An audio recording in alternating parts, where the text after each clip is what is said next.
Bonjour à tous et bienvenue dans la grande interview. Je reçois aujourd'hui le capitaine Ibrahim Traoré, président de la transition du Burkina Faso. Monsieur Traoré, bonjour. Bonjour.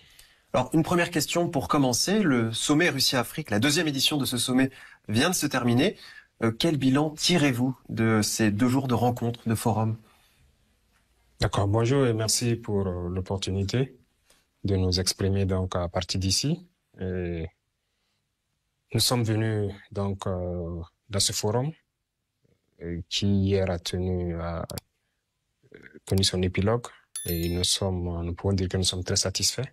Le bilan est assez positif parce qu'il s'agissait de voir donc les perspectives pour ce qui concerne nos États et ce qui concerne aussi nos relations avec la Fédération de Russie. Donc, on a épluché assez de domaines et il y a de bonnes perspectives. Alors, vous avez pu rencontrer le président russe, Vladimir Poutine, en format bilatéral. Qu'est-ce que vous retenez de cette rencontre? En format bilatéral, il s'agissait de discuter de nos problèmes particuliers, notamment des questions de sécurité, défense, mais aussi des questions économiques parce que ça va ensemble. L'économie, le développement, les infrastructures, ça va ensemble avec la question sécurité. Donc, c'est en gros, c'est ce volet qu'on a évoqué. Quelques résultats concrets dont vous pouvez nous parler? Le résultat concret, c'est que le plus urgent pour nous, c'est la question d'équipement militaire. Donc, c'est sur ça que nous sommes. Donc, dans les jours à venir, on espère pouvoir commencer les opérations.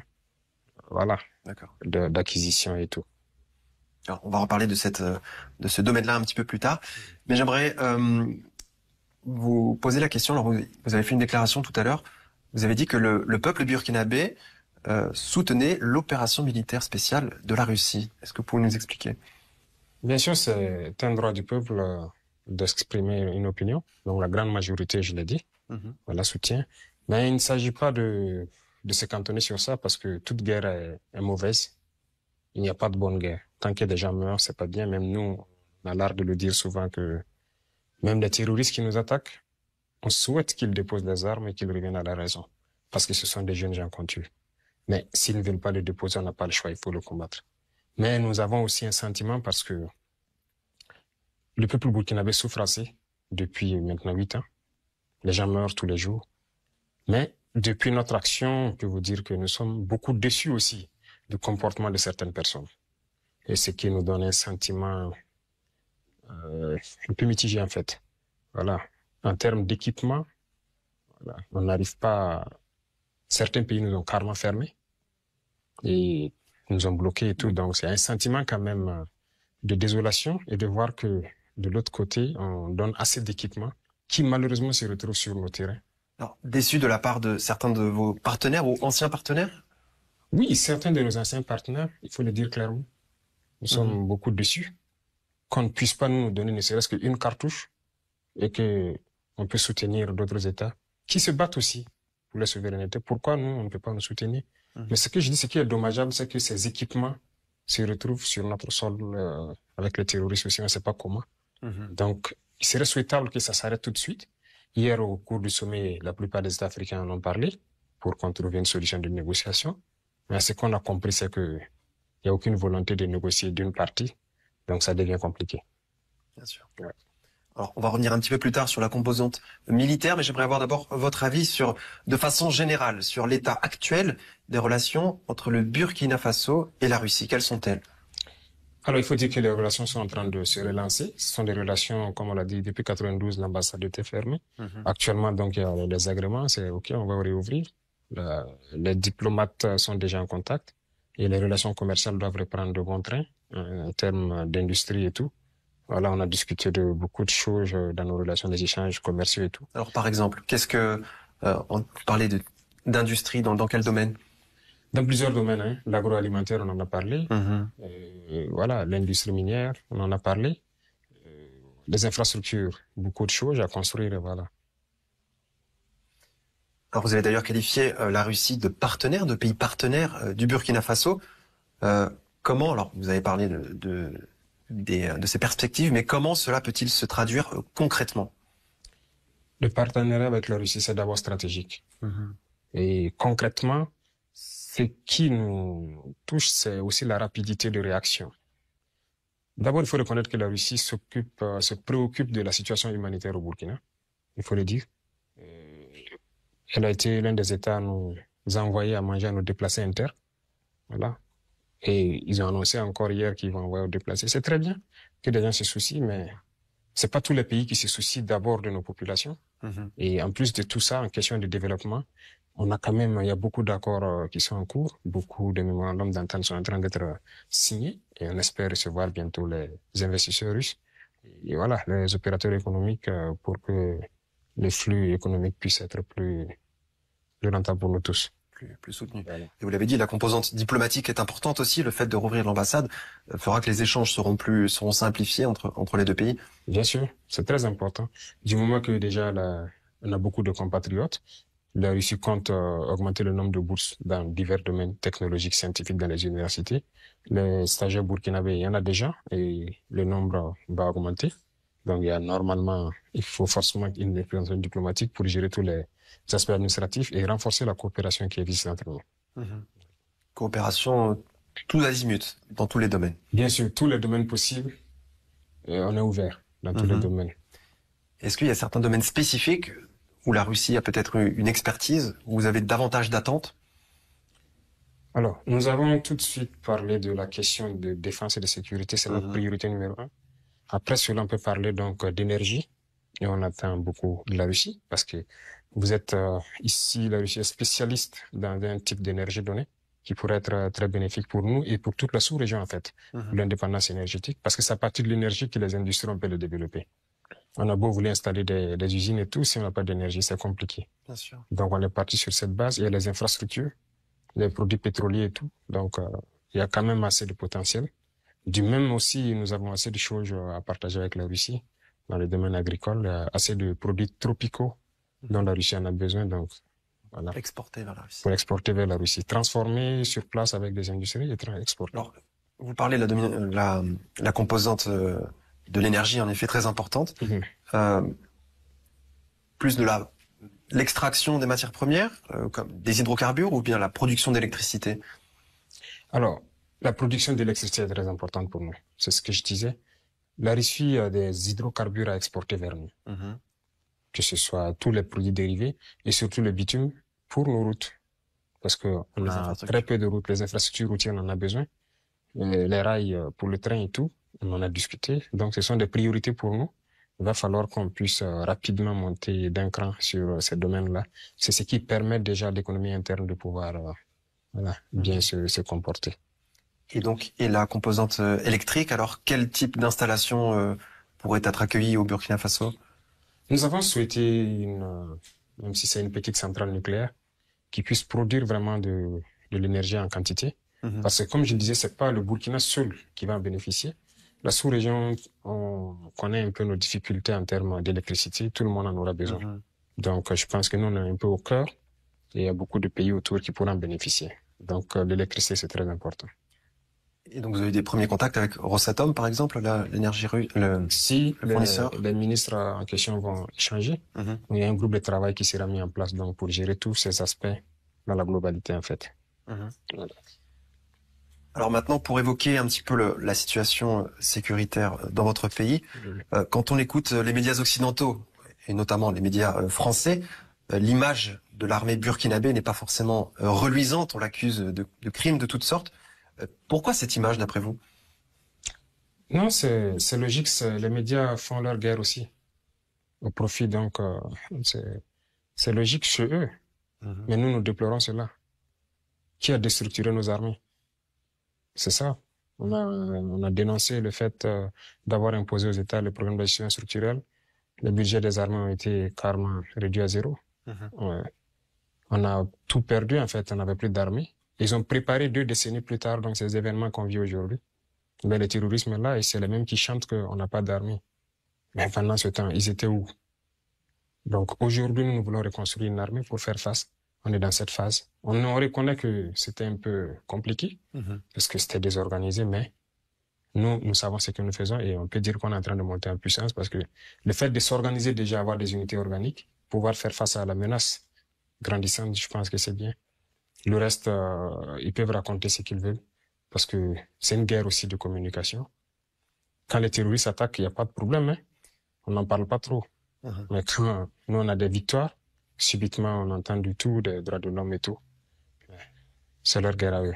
Alors justement, cette guerre de communication, quel impact a-t-elle sur l'opinion publique burkinabé, sur la population? Je pense que la population, la majorité, la masse populaire, comme je dis, peut comprendre facilement. Parce que eux, ils souffrent beaucoup de ça. Mais il faut reconnaître aussi que la colonisation a beaucoup d'effets. Il y a beaucoup de gens aussi chez nous, que nous appelons des valets locaux, qui aussi se retrouvent souvent sur les ondes même de ces médias occidentaux-là pour dénigrer leurs propres forces armées, pour dénigrer leurs propres combattants. C'est déplorable, mais c'est des Burkinabés qui le font. Donc il y a un gros travail que nous devons faire pour changer un peu les mentalités. Voilà, ces mentalités coloniales qui existent toujours chez certains, qui sont prêts toujours à servir donc le maître, se comportent en esclave. Ça fait partie. En interne, au sein même du pays. Bien sûr, bien sûr. Il y en a au sein du pays qui appellent donc sur les médias occidentaux. Même certains reporters qui travaillent pour eux, bien qu'africains, savent bien ce qui se passe, mais ils racontent ce qu'ils veulent. Hein. C'est déplorable. Alors justement, en parlant de cette guerre de communication, de ce paysage médiatique, comment jugez-vous l'arrivée de médias russes, par exemple, en Afrique, qui donnent un point de vue alternatif? L'arrivée des médias russes, nous voulons des médias qui vont sortir la vérité de ce qui se passe.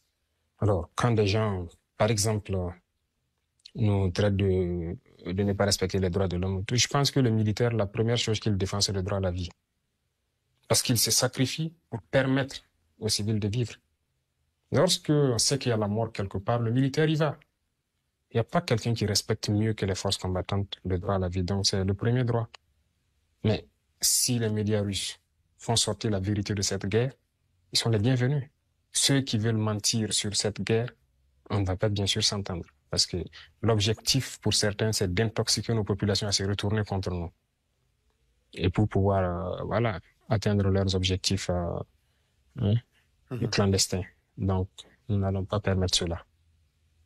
Et vous ne le permettez pas. Il y a des chaînes et des stations de radio qui arrêtent d'être émises. Bien sûr, et ça va continuer tant qu'un média ne va pas se mettre dans le sens de la vérité. C'est pas seulement les médias occidentaux, même les médias nationaux. Je sais que certains seront censurés s'ils continuent dans une certaine lancée. C'est comme ça. Eux aussi le font. En Europe, lorsque quelque chose ne va pas avec leur assentiment, ils sanctionnent les médias, ils ferment les médias. Je pense que vous-même, vos médias sont fermés là-bas, c'est ça? Tout à fait. Voilà. Ils font leur propagande, mais on ne va pas permettre qu'on vienne faire la propagande chez nous. Donc, notre population a droit à l'information juste et on va passer ce que nous devons passer. D'accord. Alors, de façon plus concrète maintenant, est-ce que vous pouvez nous parler de la situation sécuritaire sur le terrain? Vous êtes un militaire, vous êtes un homme de terrain, justement. Alors, quelle est-elle aujourd'hui? La situation sécuritaire, elle est, comment je vais dire, on la contient. Parce que n'oubliez pas quelque chose, à un moment donné, certes, il y a un ascendant terrible sur l'ennemi. L'ennemi se rééquipe, on ne sait pas comment. Actuellement, nous rencontrons un certain type d'armement, un certain type de munitions. Voilà, on se demande d'où ça vient. Mais c'est ce que je dis, c'est déplorable peut-être que ça fuite de certaines zones de conflit jusqu'à chez nous. Donc, actuellement, nous sommes à la phase d'organisation et d'équipement. On peut dire qu'on a introduit la guerre parce qu'on attritionne l'ennemi.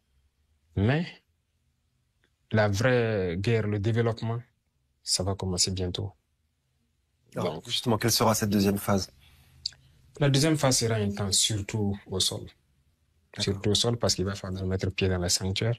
Il va falloir déloger dans toutes les forêts où il se trouve et assurer maintenant une sécurité à partir de certaines lignes pour qu'il n'y ait pas d'infiltration et tout. Parce qu'aujourd'hui, il y a beaucoup de villages, comme je dis, qui avaient été, en fait, occupés ou une zone sous contrôle. Mais aujourd'hui, il n'y a pas cette zone au Burkina où l'armée ne peut pas se rendre. On va partir. Peu importe, il n'y a pas cette zone où on ne peut pas se rendre.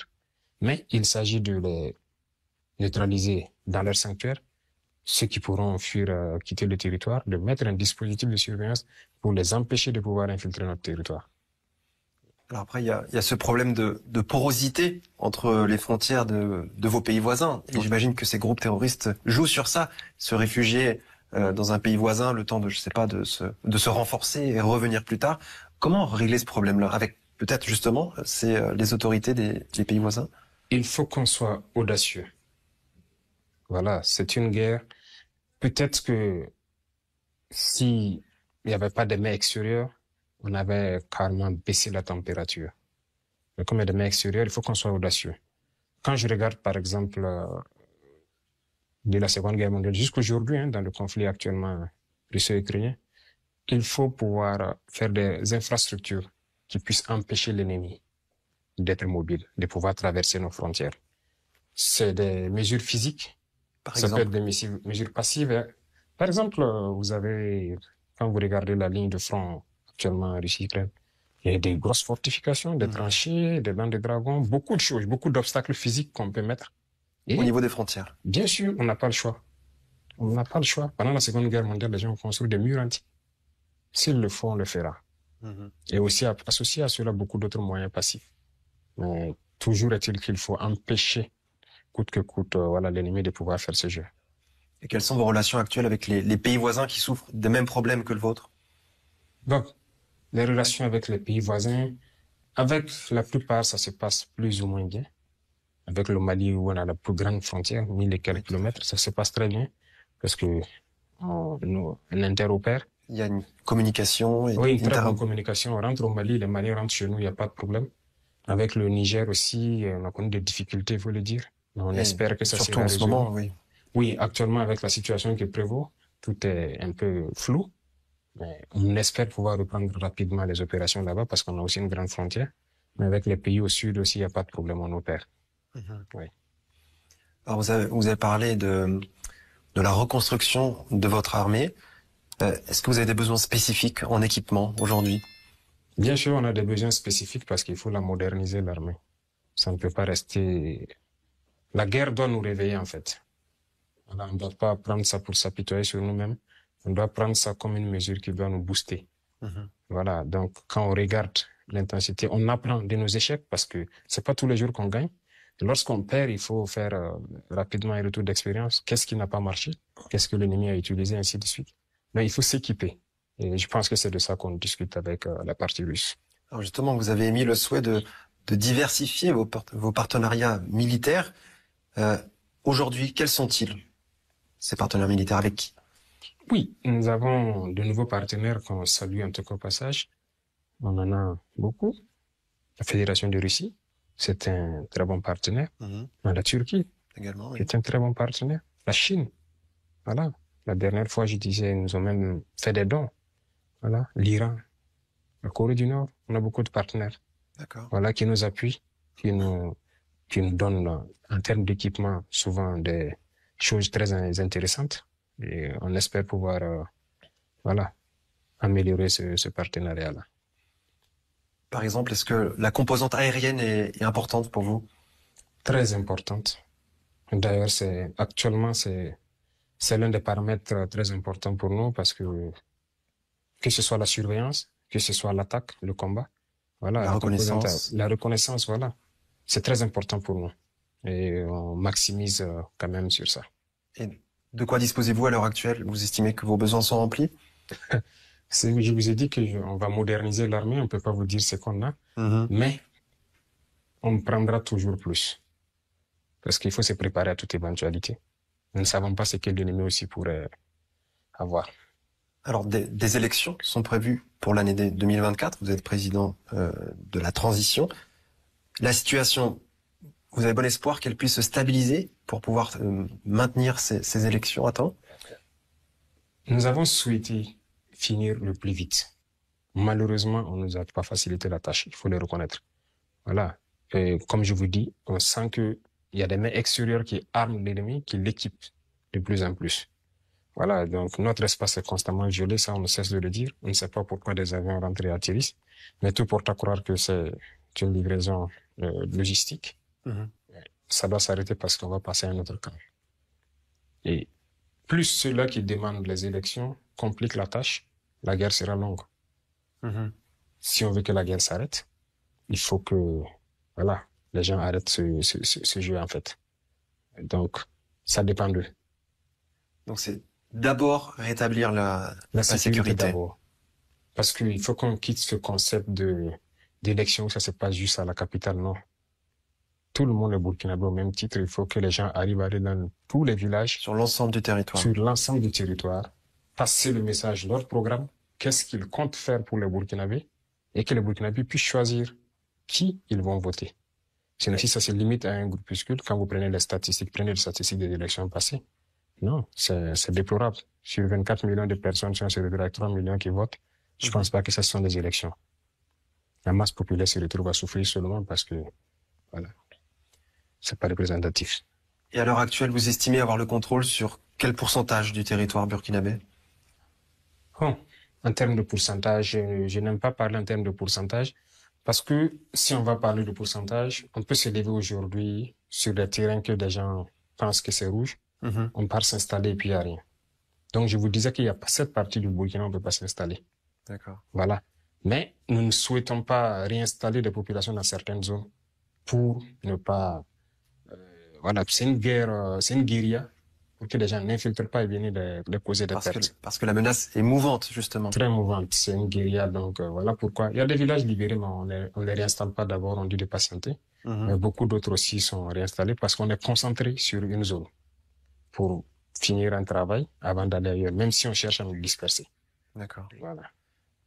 Et d'où aussi l'importance des infrastructures civiles, comme les routes, vous en parliez tout à l'heure, pour pouvoir avoir ces déplacements, alors à la fois des militaires, mais aussi des civils, justement, qui puissent se déplacer facilement pour éviter ces attaques terroristes. Bien sûr, bien sûr. C'est très important, les routes. On prend ça, c'est la guerre, l'infrastructure routière et puis le développement. Voilà. Surtout pour un pays enclavé comme le vôtre. Vous avez besoin de routes. Quels sont les axes les plus importants de votre pays? Il y a plusieurs axes importants. En tout cas, toutes les routes nationales, on aurait souhaité que tout soit bitumé. Et ça va, nous pensons que si on arrive à bitumer le maximum de routes, ça va diminuer un peu l'effet du tourisme. Parce que j'ai dit, il y a des zones qui se sont retrouvées enclavées. Ils produisent, mais ils n'ont aucune capacité de transporter vers la capitale. De par le manque d'infrastructures. Exactement. Et puis, ils se sont frustrés, ils se sont révoltés, et puis Donc, on espère pouvoir faire ces routes, même si aujourd'hui, le terrorisme nous empêche de pouvoir faire ces routes. Mais on va forcer, on va le faire. Ça va les bénéficier tous. Peut-être certains vont déposer les armes et reprendre les activités. Voilà, c'est très important. J'aimerais évoquer un nouveau sujet avec vous. Vous avez reçu récemment à Ouagadougou une délégation des BRICS. Alors, on en parle beaucoup en ce moment. Que peuvent concrètement apporter ce groupe de pays des BRICS au Burkina Faso? Exactement, on les a reçus, on les a même croisés encore ici. Il y a beaucoup de choses en perspective avec le BRICS.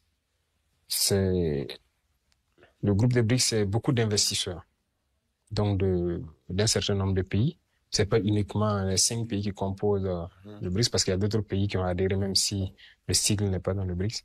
Ce sont des investisseurs qui viennent, on discute de certains domaines clés. Et on est avancé sur beaucoup de domaines, que ce soit la santé, l'industrie, les mines, l'agroalimentaire, beaucoup de sujets, on en discute. Et même les infrastructures routières, puisqu'il y a des investisseurs qui sont prêts à investir. Alors concrètement, c'est ça, c'est des investisseurs de ces pays ou des pays partenaires des BRICS qui proposent d'investir dans votre pays. Bien sûr, puisque nous, on définit les priorités. C'est ça aussi avec les BRICS, on définit nos priorités et ils envoient les partenaires nécessaires qui veulent investir dans ces domaines-là. Dans le cadre que vous avez défini. Bien sûr, dans le cadre qu'on a défini. Nous sommes formels, il n'y a plus question des institutions qui nous prêtent l'argent ou qui viennent investir et de sorte que nous restons toujours dans notre pauvreté. Nous ne sommes pas... C'est nous qui définissons ce dont nous avons besoin. Vous le faites selon les conditions qu'on aurait discuté et arrêtées et que ce soit profitable à nos peuples. Est-ce que vous pouvez nous citer quelques exemples de ces priorités-là, justement? Je vous ai donné quelques domaines. Par exemple, les infrastructures routières, c'est très important pour nous. Ça, c'est vraiment tout en haut de la liste. Bien sûr, ça, c'est très important. L'agroalimentaire, parce que il faut qu'on arrive à produire et transformer ce que nous voulons consommer. Et ça, c'est très important pour atteindre l'autosuffisance alimentaire. D'ailleurs, j'ai critiqué hier par rapport à ça. Il faut qu'on atteigne l'autosuffisance alimentaire. Et ce sont des questions très clés. Et il y a beaucoup d'autres domaines, l'énergie, l'industrialisation, beaucoup de choses. Voilà. Justement, sur le thème de la sécurité alimentaire, Vladimir Poutine, lors de la première session plénière de ce sommet Russie-Afrique à parler de transfert de technologie. C'est des choses dont les pays africains sont demandeurs pour pouvoir développer votre propre secteur agricole pour que, à terme, vous soyez autosuffisant et même, d'après le président russe, que vous puissiez devenir exportateur. Alors, on en est encore loin, bien sûr, mais voilà, la Russie se propose d'accompagner les pays africains sur cette route-là. On n'est pas loin. Ça dépend de nous. On en a discuté tout à l'heure parce que ce sont des sujets qui me tiennent à cœur. Et le président Poutine a été assez clair. Ils produisent beaucoup de machines agricoles ici. Donc j'ai dit c'est bien. Les céréales qu'on nous donne, c'est très bien, mais nous voulons produire. Et il dit ça tombe bien. Il y a beaucoup d'usines qui fabriquent des équipements agricoles. Les intrants aussi, on en fabrique ici. Et je l'ai même signifié, nous aussi, on a une usine d'engrais qu'on a mis en marche et on veut aussi faire une exploitation de phosphate chez nous pour produire l'engrais. Donc, on veut devenir le grand producteur et pouvoir exporter parce que on a la chance que presque tout pousse chez nous. Même le blé, en fait, ça marche bien chez nous. Mais, malheureusement, nos bas ne sont pas... structure qui va autour. Bien sûr. Alors, c'est d'ailleurs une déclaration que vous avez faite lors de ce sommet. C'est voilà, alors je vous cite, pourquoi continuer à recevoir de l'aide humanitaire si nous, on a ce potentiel de pouvoir nous-mêmes nous nourrir, être autosuffisants. Voilà, c'est ça bien sûr.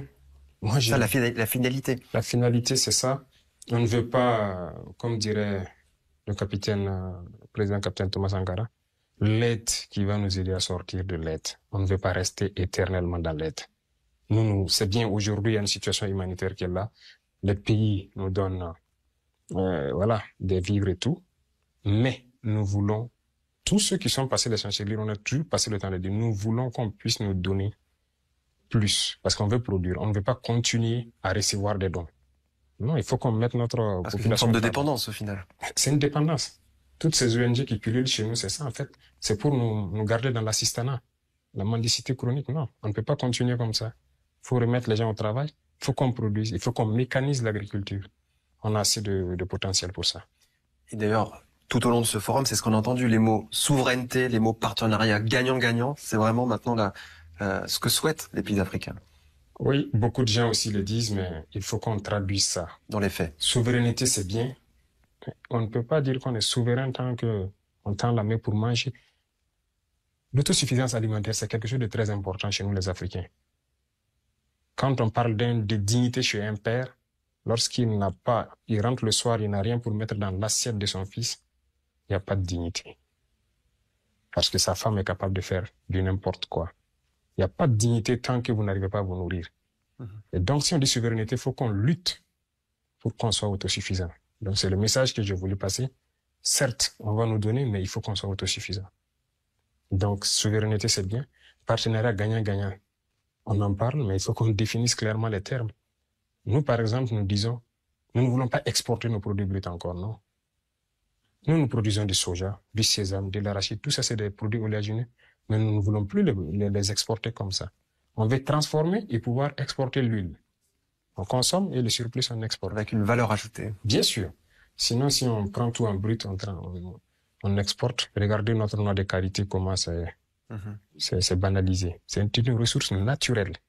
Mais on exporte toutes les noix. Les autres transforment. Même le chocolat de ça revient très cher. Les femmes, les produits cosmétiques et tout. Non, il faut qu'on arrête ça.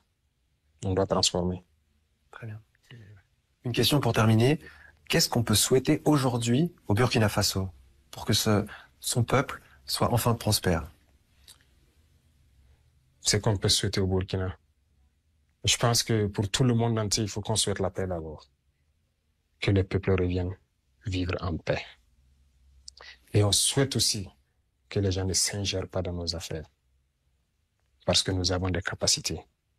Nous ne sommes pas à la traînée comme certains l'imaginent. On est capable de marcher seul. On n'a pas besoin qu'on nous tienne forcément la main. Si on demande de l'aide, aide-moi à franchir, oui. Mais il ne faut pas qu'on nous prenne chaque fois comme des enfants qui n'arrivent pas à marcher. Il faut les traîner la main pour leur montrer le chemin. On ne veut pas que les gens s'ingèrent dans nos affaires. Donc, c'est souhaiter la paix pour tous les peuples du monde et aussi souhaiter la non-ingérence, souhaiter que le Burkina soit vraiment souverain. Monsieur Traoré, merci d'avoir répondu à mes questions. Merci. Et merci à vous de nous avoir suivis.